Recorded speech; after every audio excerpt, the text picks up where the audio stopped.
My formula for greatness in a human being is Amor Fati. Not merely bear what is necessary, but love it. Friedrich Nietzsche. There's a version of life most of us carry around without really acknowledging it. It's the version where things go generally according to plan.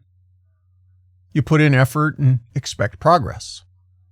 You make responsible decisions and expect some level of stability. You think ahead, you do your best to prepare, and you stay disciplined. We assume that if we do enough right things, life, for the most part, will cooperate. And to be fair, most times it actually does. But every once in a while, something changes the rules. A conversation goes differently than expected. A job changes, especially the unplanned changes. A relationship ends, or either due to age or injury, your body chooses to be uncooperative. Whatever it is, it's usually small. However, just enough to make you stop and think, damn, that wasn't supposed to happen. And the interesting thing is that most of us don't immediately struggle with the event. We struggle with the interruption. We allow ourselves to obsess over the reality compared to the version we thought we were owed. We replay the timing of things, our decisions and their possible impacts, as well as the conversations we had. And we try to negotiate with our feelings over something that already has happened. Mostly because we had a picture in our mind of how things were supposed to go. And when that picture breaks, it can feel like our progress broke with it. But maybe that's the wrong question. Maybe the question isn't why life changed the script. Maybe the more uncomfortable question is, what if the moment that feels like the story gets worse is actually the moment the story becomes more yours? Something odd happens when life doesn't go the way we planned. We think we only have two choices: fight it or agree with it. If something changes unexpectedly, if someone disappoints us, if an opportunity goes away, if timing seems to be working against us, we instinctively resist accepting it because accepting it feels too close to being okay with it. But acceptance isn't approval. Accepting reality doesn't mean you endorse what happened. It doesn't mean you stop caring. It doesn't mean you become passive, lower your standards, or pretend the change didn't matter. It just means you stop spending energy trying to make reality owe you a different outcome. Which is actually harder than it sounds. Because there's a part of us that believes holding on to resistance proves something. That staying frustrated shows we still value the thing that was changed. That if we quit being upset too soon, somehow we're giving up. But reality doesn't do negotiations. It doesn't reward us for staying in disagreement with what has already happened. And this is where we can get stuck. Because you'll keep treating acceptance like surrender instead of seeing it for what it really is. The first moment you regain influence and control. You can reject what happened and still work with what's here. You can wish things had gone differently and still proceed. You can be disappointed and still decide to be your best. Yet, one of the more uncomfortable things to realize is that sometimes we're not upset because something ended. We're upset because we had already started living in the version where it worked. We do this all the time without noticing it.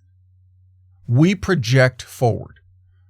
We create timelines. We assume effort will produce a certain result. We imagine how the conversation's going to go, how the opportunity will play out, and how the next period of our life is supposed to feel. There's actually nothing wrong with that. Looking ahead is part of being engaged in your life. Whereas it becomes a problem when expectations become entitlement.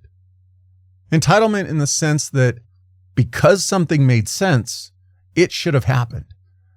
That because we prepared, the outcome should cooperate. That because we wanted something for the right reasons, life should recognize that. But when it doesn't disappointment can turn into bitterness. And bitterness has a way of making us feel justified while keeping us locked in a position of not growing.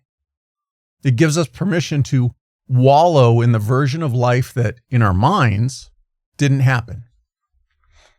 We revisit the situation, replay the key moments, rewrite the conversations, and compare our current reality to that imaginary one that we like better, which is actually why you keep thinking about it. Meanwhile, life keeps moving. And there's another misconception that shows up when we talk about adapting or being accepting. We tend to picture the person who handles change well as someone who doesn't react, someone who's calm all the time. They're always unbothered by the situation, and they're able to move on immediately. But if you take a closer look at the people who navigate change well, that usually isn't what's happening. They're for sure feeling it. They just aren't waiting to feel differently before they decide what comes next. That's a significant difference. A lot of us create, sometimes unrealistic, rules for ourselves that sound reasonable and help us cope. Once I feel better, then I'll address it. Once I feel motivated, then I'll rebuild. Once I stop being disappointed, then I'll move forward. But emotions don't always operate on your expected timeline. Sometimes the clarity you want or need becomes apparent after you decide to take the next step forward, not while you're waiting to feel better. The people who adapt fastest usually aren't dismissing the event or suppressing their emotions. They're simply refusing to hand decision-making authority over to whatever emotion has the loudest voice in the moment. Think about it. If the change or event is what you perceive is good for you, it's real easy to move forward with whatever comes next. But because you're not happy, life and your next step has to stop? Now, granted, disappointment has valid information. Frustration has beneficial information. Sadness can also have information. But none of them are particularly good at really guiding you. And this is important because emotions have a convincing voice. They can make temporary conditions sound permanent. They can convince you that because something feels uncertain, everything surrounding it is uncertain. Because a chapter feels closed, the book must have ended. But not everything you feel are the instructions for your future. Sometimes it's just evidence that something mattered. On the other hand, there's this idea that can sound encouraging on the surface, but can subtly become misleading. It's the notion that everything happens for a reason, or that setbacks automatically become a catalyst for your growth. We like those ideas because they make the disruption feel less significant than it is. They're our encouragement to believe that if enough time passes, something meaningful will naturally emerge from the experience. But the reality is, it might not always work that way. Yes, time passes whether we participate or not. Difficult times don't hand out rewards or trophies. A hard period of life can make you wiser. However, it can make you more withdrawn, more cynical, and less accepting. The thing to remember is that the event itself doesn't decide that. What changes people is what they do after the event. That's not meant to be pressure, but simply a reality check. Because if growth were automatic, everyone who went through something difficult would come out stronger. And we know that isn't always true. For every instance of struggle or disappointment, some people can become more open, and some can become more guarded. Some can become more emotional, more intentional, where some can become more hesitant. The difference isn't usually the size of the disruption. It's often whether they're able to escape the prison of continually asking, why did this happen? And being able to ask, what is this requiring from me now? It's when you can do that that you realize the goal isn't to recover the old version you had in your head. It's to notice what the old plan wasn't asking you to develop. your patience, your adaptability, maybe a little humility, but definitely trust in yourself. The plot twist doesn't guarantee growth, but it can reveal parts of you that being comfortable never needed. There's another place people get trapped after life changes directions, and it can be that you're being responsible. You're thinking, probably constantly, about what happened, replaying it over and over in your mind, analyzing every nuance of the situation, all because you're compelled to try and understand it. At first, that sounds healthy and mature. Sometimes it is. Reflection helps you learn. Reflection helps you notice patterns, take ownership, and make better future decisions. But there's a point where reflection changes into something else. You know it, but likely won't accept it. It's when the same thoughts keep returning, but nothing new is being discovered. It's your responsibility to recognize that you're not learning anymore. You're simply revisiting. But constantly revisiting it is not moving on from it. Rumination has a strange way of making us feel like we're staying connected to the problem when we're really avoiding the uncertainty of moving without complete closure. Because we feel better when there's a defined and clean closure. But taking action means accepting that you may never fully understand why something happened. Action means building something new before all the questions are answered. And it means recognizing that some insight has diminishing returns. At some point, another hour of thinking won't reveal something new. It'll just delay the next step.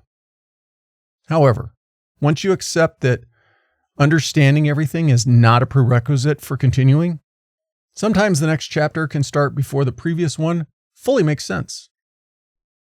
Maybe loving the plot twist doesn't mean becoming the kind of person who enjoys disruption.